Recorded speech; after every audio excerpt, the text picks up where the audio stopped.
سلام خدمت شما دوستان عزیز. امروز اومدیم با آموزش ورود به سرور ترپ امتیه.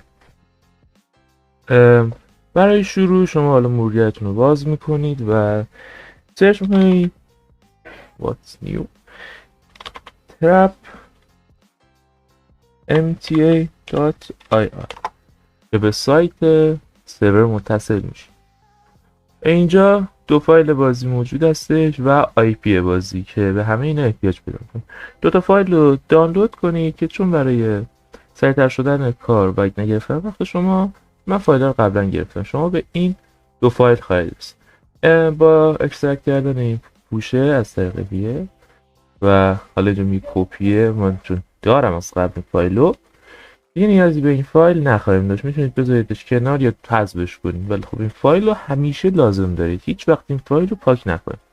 دیگه با این پوشه کاری نداریم، این پوشه رو هم میذاریم یک کنار و لانچر بازی رو استارت میکنیم.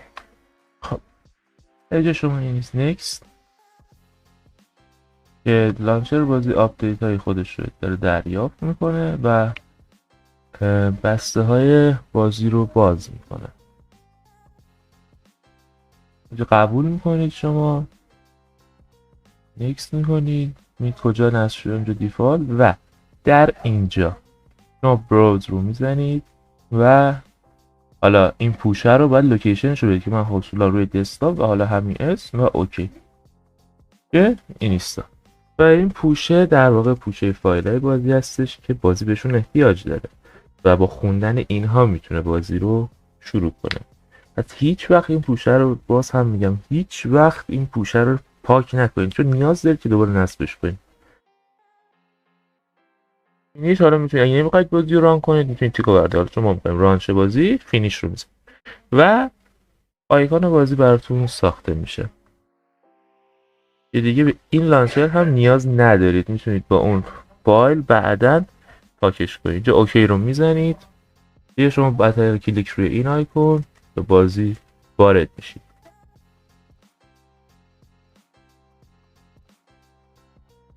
و شما در اینجا با تایپ کردن play.trapmta.ir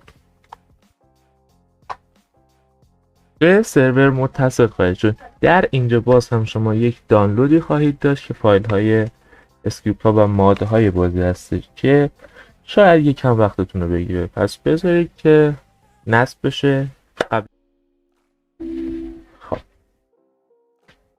اینجا میتونید به ثبت نام و ورود دستی پیدا کنید که من قبلا ثبت نام کردم و ورود میکنم و وارد سرور میشم.